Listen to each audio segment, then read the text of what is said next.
The following program is brought to you by Naleo TV, the People's Platform. Keeping our island community informed and secure. Be alert, be aware, and care. Together we can have a safe Hawaii.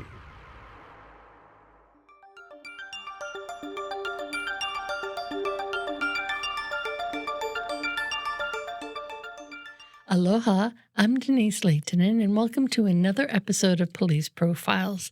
With me today is Tori Keltner, Program Manager for our Traffic Services section. Tori, thanks for joining me today. Aloha, Denise. Thanks for having me. I appreciate it. You know, as we head into the end of the year and holidays approaching, and we turn to traffic safety, right? Holiday traffic safety.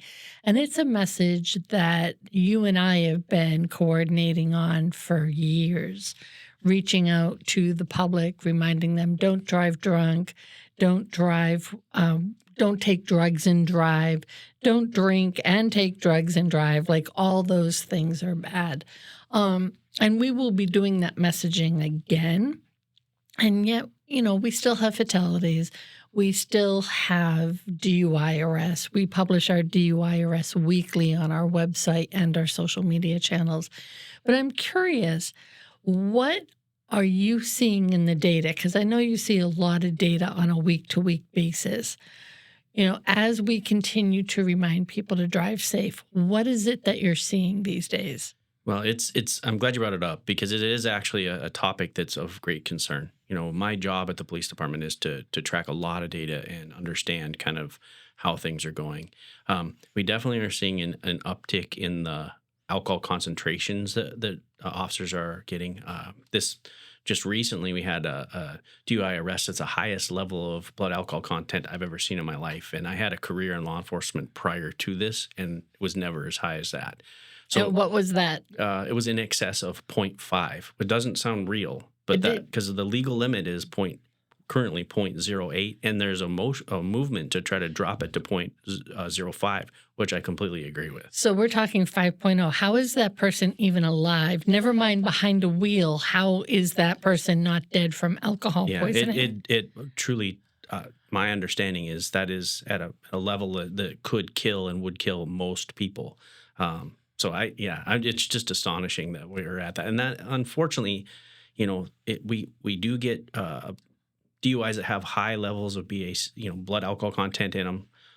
You know, it's not every day, but we exceed the legal limit by double often, which is, you know, unbelievable that it's at that level. But this is a whole different thing. So are the officers pulling over people that are more drunk than normal?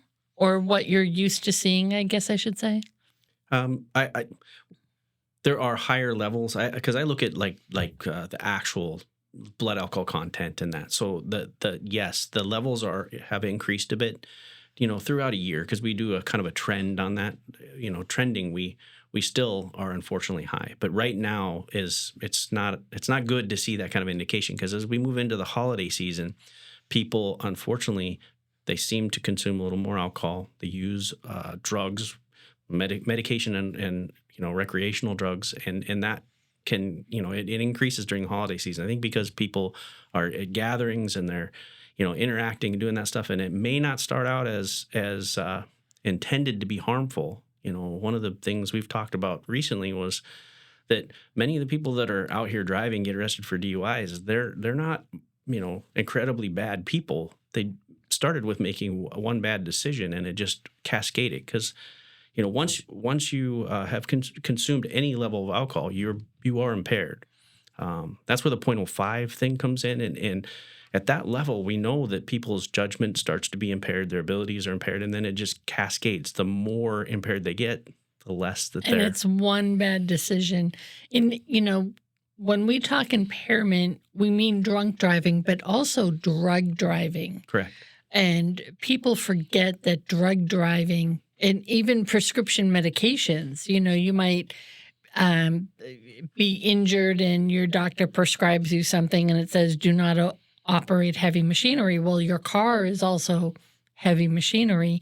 Are you seeing in the data more drug driving or more alcohol DUIs? Well, if we're doing a comparison, alcohol is still the primary one, but there's some factors in that because the way that the investigations go, it's based on an impairment, and once they've proven the impairment through the investigation, they get say a blood test that they don't like a breath test, and that they don't continue on because the currently once you're impaired, you're impaired. Right. Yeah. So we're missing some data on the other side of it. So for me, the biggest thing right now in this holiday season is that it's outside of the impairment. We've got to get people to make decisions. I just was talking to Chief Mahuna about this exactly, that you can't write citations to everybody and going to change that. It takes the community with behaviors, changing their driving behaviors to make things better. So we're going to continue this Healing Our Highways campaign. That is something that the chief fully supports. The department is, I think, getting better at these kind of things, and we ask people in the community to come and help us during this holiday season. We're gonna hit different areas and put out messages and be in the communities and doing that and trying to get people involved. Because, as an officer, I was an officer for quite a long time prior, and I know these guys work incredibly hard all the time. It's a horrible thing showing up to one of those scenes like we recently had where a family was impacted greatly, children got killed, and then they have to go and tell a family, hey, your child is never coming home, and that's a terrible thing. I don't wish that on anybody, but I think it's our responsibility, our kuleana, to reach out to the communities and have them help us help them, So what would your message be if you could tell somebody who's about to go party for the weekend? What do you want people to take away from watching us today? I think it's incredibly important to have a plan. Don't just show up someplace and start drinking, start smoking weed, don't take whatever without a plan. And I'm not encouraging that. But what I'm saying is if you're going to go do that, that there's a party, you go in someplace, have somebody else in line that's going to be a sober driver, and not just kind of sober. Designated driver. Yeah. Not just a kind of sober, completely sober. It's not the least drunk person in the room. It's a sober driver. Correct. And so and there's no excuse for not having that. We have Lyft, Uber, taxis, a friend, family member, somebody. There's no excuse to drive impaired under any circumstances here. Even on the Big Island, we have the ability to get around. And if you don't, stay put, crash out at somebody's house if you have to. Make sure you got that, but have a plan. We want to make sure that you're not driving impaired at any level to stay safe. And what should people do if they see unsafe drivers on the road? Going over Saddle Road is always an adventure. There's always somebody overtaking somebody or driving on the wrong side of the road. Queen K, Highway 130. If you're on a major highway or even not a major highway, any road, what do you do if you see an unsafe driver? You definitely call the police department. You can call our non-emergency number if it's a situation where, it's not like they're in an emergency at that very moment, but you can call 911. The non-emergency number is 935-3311. So I would expect that, and I think many times people are concerned about, hey, that person's going to get my name. We don't give people's names out when they call and do that stuff. We do it in an anonymous way so that we can get somebody there. And the idea isn't that now they may, if they're impaired and they're driving, they're going to get arrested. But the objective is to stop them from hurting or killing somebody else. That's what it's about. Now, doesn't your section also have an unsafe driver form that people can fill out and send into the police department? We do. Yeah, if you go to the website, it's pretty easy to find. I mean, that's something that you participated and got that. So we have this awesome website that you can get into. We want people to send those things in. And what we do with that is we send out a violation letter. It's not actually a citation or anything like that, but what it is it goes out to the registered owner of a vehicle saying someone observed you committing this kind of traffic offense. You better not do that. And it could be something you get a citation or possibly even arrested for. But we send those things out all the time, and we want to get more of those because I've found where many times it's not the owner of the vehicle that's driving. It's a child, a brother, sister, some other family member, a friend. And when the owner of the vehicle finds out that they were driving crazy, then they get them. And then we get actually apologies from people and other people that say, hey, I'm going to take care of this and do it. So we appreciate that part. So remind our listeners again and our viewers at home what people should do this holiday season. Don't drink and drive. That's it. Don't drive impaired. Don't speed. If you're going a place, give yourself ample time to get there safely. Always wear your seatbelt. There's no ever not wear your seatbelt. Always wear your seatbelt. Make sure kids are installed in a car seat Child properly. Safety seat. Right. Make sure that they're in there. And then don't use your cell phone. Don't drive distracted. All those little factors, if you just stack them up, the probability of getting in a horrible crash is higher. Take any of that stuff out, and it just keeps lowering it. Thank you so much, Tori, for joining me today and sharing your traffic safety message as we head into the holidays for 2025. Remember, folks, please drive sober, drive safely. If you see an unsafe driver, call our non-emergency line at 808-935-3311 or 911 if they're about to cause serious issues on the road. And stay tuned for our next episode of Police Profiles. Aloha.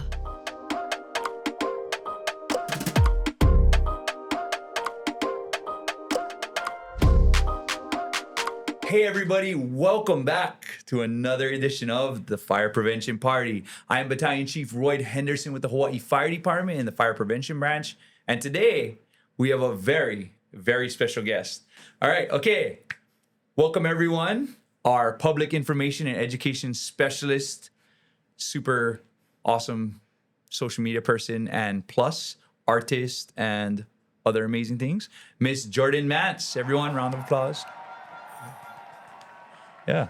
Okay, Jordan, so welcome to the Fire Prevention Party. How are you doing? Hi, I'm doing great. Okay, Yeah, fantastic. I'm doing great. So you just came on, so tell me about some of the things that you're working on right now. So your job primarily is to help us get out the message of fire prevention, get out the message of safety, right? Do some education fairs, that kind of stuff. I think first day right off the bat was like career fairs and stuff in Waimea, stuff like that. So I attend a bunch of the community outreach things. If schools want us to come and do career fairs or educational booth, I show up with prevention guys. Right. And I help teach kids of like, this is the kind of stuff you can do. You can do dispatch, you can do work in admin if like you don't want to be a firefighter. But then there's also all the firefighter jobs that you can do. And I kind of help kids out with learning how to like, how they're supposed to apply and stuff like that.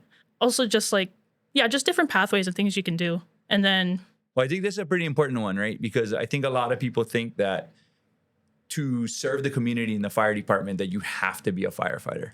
And I think we need to be clear about that, right? There are a lot of jobs in the background that aren't necessarily up and center. So the gentlemen or women that are responding to your house and during your emergency, they're not the only people that are making that happen, right? There's a lot of functions within the fire department that kind of make this thing run, right? So during the career fairs, you guys kind of talk about that, like the different portions of it, right? So mechanics or like you said, dispatch. I had a kid who came up and he was like, I don't want to be a firefighter, but like, I want to work on the fire trucks. And I'm like, that's an option. You can do that. Right, That's a thing. You can be a He's mechanic, like, right? Yeah. Yeah. his brain just like, I saw ideas coming in Yeah. his mind. He's only like 10 or something. Right, Yeah. right. Well, it's kind of cool, right? Because maybe their family, they come from a family of mechanics. If you guys don't know, her dad is an excellent mechanic. So I'm surprised she's not covered in grease all the time. But, you know, it's one of those things, right? So, you know, there's many jobs and we try to go out and do that with the community, right? We try to do things. So one of the things that I wanted to talk about today, which is pretty important, is because there are a lot of requests for the fire department to attend functions, right? Okay, can you give everyone out there, so they have a community event, let's say, right? I don't know, the dog walking team, I don't know, whatever you come up with, right? Something. We're going to do Happiness Dog Day or something, and we want a fire truck there for the kids. Can you kind of walk us through how we would go about that process? So how do we request the fire department? Do we just call somebody? Do we just send a smoke signal. I mean, what do we do? What is the proper way to get this to make it? I don't know. You know, there's a lot of Hey, maybe kupunas that's what watching they this. did Hey, back in the they day. might have used pigeons. You know what I mean? I don't know. You know, maybe. Oh, okay. As of currently, the way to do it is, for one, you can call fire admin for some help if you are more a phone type of person. So you would call 808-932-2900. The other way is, if you're tech savvy, is you can go on Hawaii Fire Department, our website. Right. It's just hawaiifiredepartment.com. Is that what it is? It's on the county website. It's on the county under website. fire. If you Google Hawaii Fire Department, it should be the first one that pops up, and it's for Right. County of Hawaii. That's the one. No, click Honolulu. That's the other one. That's not So us. Yeah, that's not us. Just throwing that out there. Yeah, you click our page, and then if you scroll down, there's related links on the right side, and it has forms and applications. When you click on that, our public event request form pops up, and you would fill that out, and then you send it to hfdevents@hawaiicounty.gov, and it comes to me. So then I get them all, and then I can help you out and figure out what we can and cannot do, and try to accommodate and make sure we show up for your events. Right. So let's say it's as simple as, if they send it, they fill it out, they send it out. So what kind of information do we want? Because, for instance, I'll give you an example. Is we've been to a lot of events where I've showed up with my prevention table and I'm ready to hand out stickers. And the first question I get asked is, where's the fire truck? So on the form, can you kind of walk through real quick, just how does that work? And how do we make it, how do you fill out the form so that we can get you the appropriate help you want for your event? So the first one is, we try to make it where, like, if you want a truck, you there's check boxes what you want, and then we leave a big section that you can put like a paragraph or so. If you need extra space, you can put them on like one separate like Word document, which I've been if you got like a bunch of information that might get complex, like, spell it out for us. If you want, I want the truck, I want the booth, and I want a presentation, then you check those boxes. If you are doing for a specific age group, which helps a lot, because we gotta tell firefighters, like, hey, you coming for preschool, no, like, bust out all the complex stuff. Like, just be like, hey, this is the fire truck, this is the clothes we put on, and then be like, here's some stickers. Or if it's high school, then it's like, you can break it down more into like, hey, this is what we do day to day. If you want to become a firefighter, this is what you gotta do. You can show them like the different types of things you can do, like hazmat, fire rescue, stuff like that. If it's like high school kids who are genuinely interested and be like, I want to do this, but like, what type of stuff can I do? Then you can get a little bit more complex and explain things. Or even recent ones I'm getting is kids who are doing like chemistry projects who want to study the SCBAs, stuff like that. Mm-hmm. When we tell these firefighters who are like having a station visit, they're like, okay, I got to prepare for some serious questions. It's not just little kids showing up. So age group helps. The amount of people at the event, so we can figure out like, oh, like, sending 2 guys is not enough. We might have to send like 5 guys. Stuff like that. And a map. A map is a big one. A map is a big one, right? Yeah. That's one of the biggest problems we have sometimes when we're trying to go to an event is, where do we park? Where do we go? Right. Yeah. So that kind of stuff. Yeah. Helping where we can park, and then showing up. If there's like, we gotta bring what type of equipment we gotta bring. If we gotta bring our own electrical, we gotta bring our own tables, stuff like that. And then basically, but that'll all be on the forms, right? Like, yeah, you can put it on the forms. We have check boxes that say like, our meals provided, is table, is power strips provided, stuff like that. Right. So we know what to bring, or like what we gotta like meet you with, kind of deal. Yeah. And so that's one facet of your job right now, right? Is the which takes a lot of time, actually. That's right? like one chunk, because you guys have no idea, honestly, how many requests we get. I mean, there's, I would say probably between 60 and 100 a month. Right, most likely. I mean, about there, right? I'm currently, just this week, I'm processing like 28 of them. Right. So, especially in October, it's crazy. We wish we could be everywhere all the time, but sometimes we can't. So, unfortunately, we have to do what we have to do. Let's talk about some of the other things that you're working on. So, we know we have social media. Obviously, we're doing, media here. We're doing some other things. But what are some of the projects that are coming up that we're excited to work on? Okay, well, I guess for one, this week we're doing Fire Prevention Week. Right. So like, I started to do that. I started to create footage. We did our little bit of our, like a PSA, basically, that I got posted on Sunday. So I got to work on that. That was really lithium batteries, people. Yeah, lithium ion batteries in your home. Yes, of course. Yeah. So I got to work on that. That was probably my first official, like, I did everything. I did the editing, I did the footage, I did the posting on Instagram. So that's kind of like, I think that's the main part of my job that I'm expected to do, aside from the event request planning and stuff like that. I'm excited to catch more of our people at events and show our community outreach and be like, this is what our firefighters are doing out there. This is what we're connecting with the community with.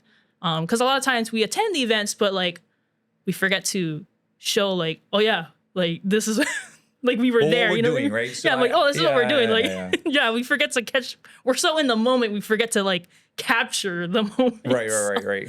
Yeah, we want to show like, hey, this is what we're doing. We're getting involved in the community, stuff like that. But we're always so into it, we forget to catch the actual content of us at the event. So that's what I did. Like right before this, I was at YMCA catching that event. I took videos and stuff. I took a bunch of photos and things like that.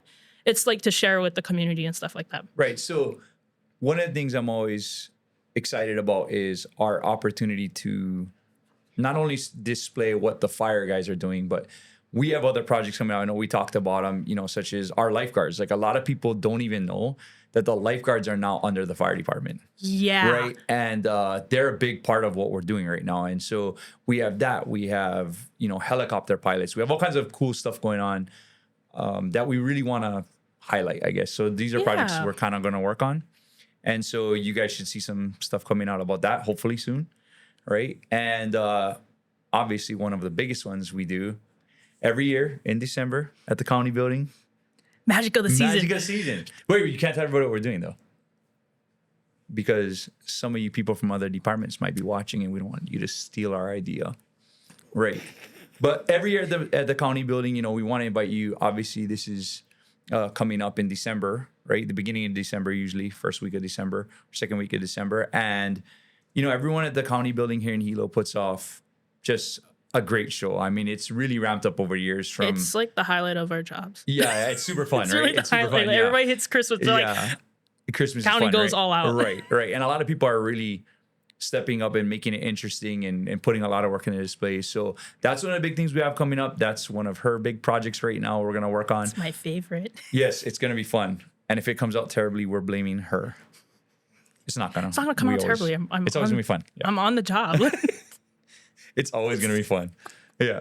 But so those are things we're working on. You know, thank you for coming on today. I think one of the things we wanted to just tell the public is please reach out. You know, we are excited to do more community outreach. That's something that Chief Todd and the rest of our administrative staff have said, hey, let's put more of a push behind it, try to get out there, get the messages out of safety. And so for the most part, thank you very much for coming on today. Appreciate you. Yay. Claps here. And once again, thank every single one of you. I know there's so many out you. I see people in public and they're like, oh, I saw you on TV, you know, so that's pretty cool. But we appreciate you guys reaching out to us, working with us. Once again, thank you very much. Thank you, Jordan, for being on today. And thank you for coming to the Fire Prevention Party.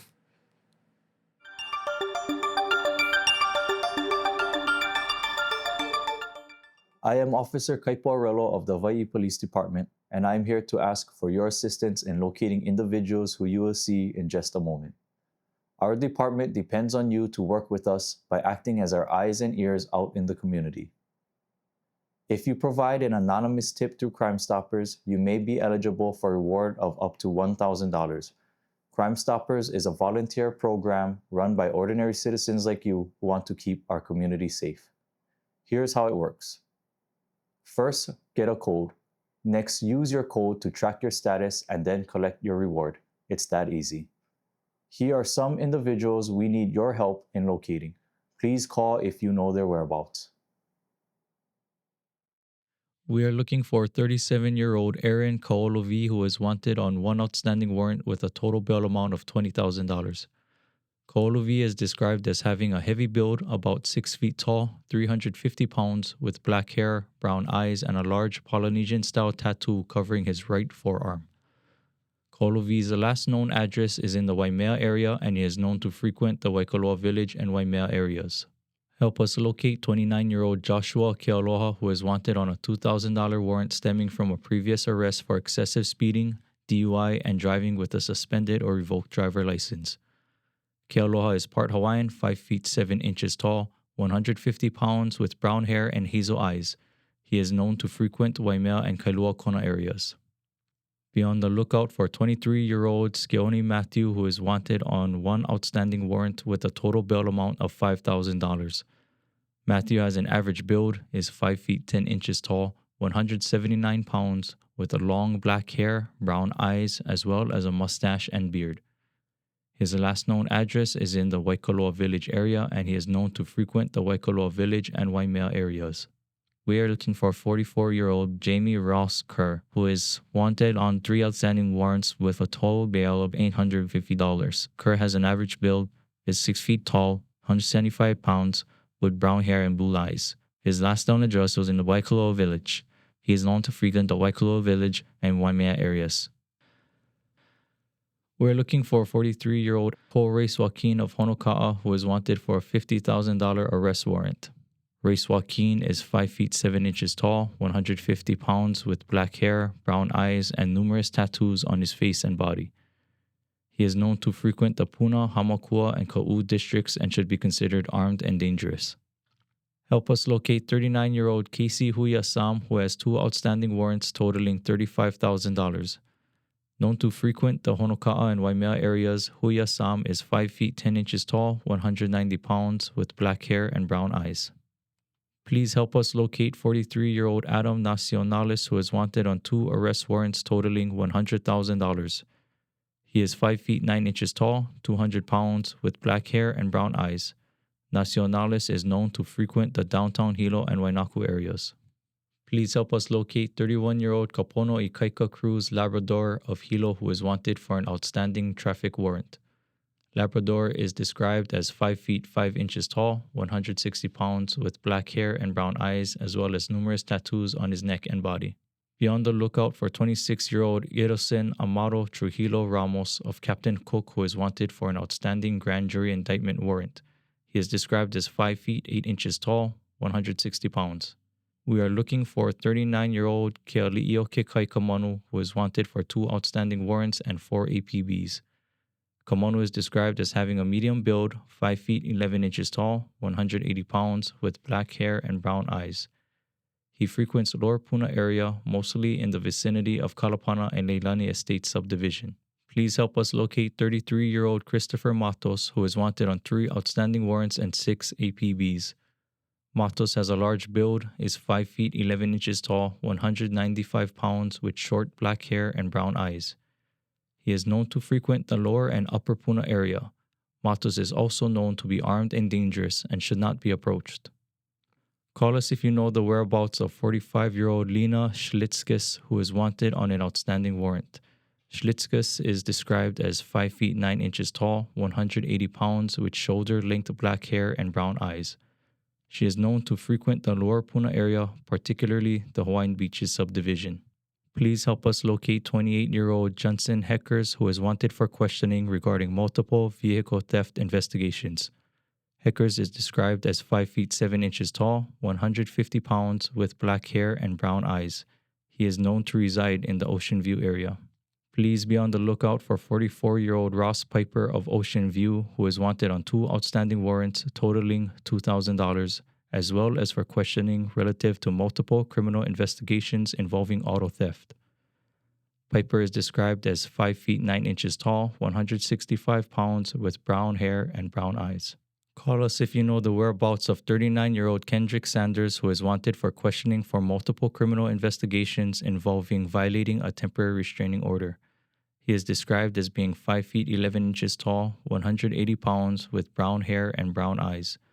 Sanders is known to frequent the Ocean View and South Kona areas. Be on the lookout for 34-year-old Kira Lazar, who is wanted for an outstanding warrant totaling $50,000. Lazar is described as being 5 feet 9 inches tall, 130 pounds, with brown hair and brown eyes. She is known to reside in the Ocean View area. As always, we want to thank you for your assistance in helping us to locate these individuals. Tipsters who prefer to remain anonymous may call the island-wide Crime Stoppers number at 808-961-8300 and may be eligible for a reward of up to $1,000.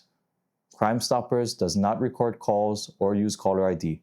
Hawaii Island's Most Wanted is a project of Crime Stoppers Hilo, Inc., which is a partnership of the business community, the media, and the police. It was inspired by the national TV show America's Most Wanted.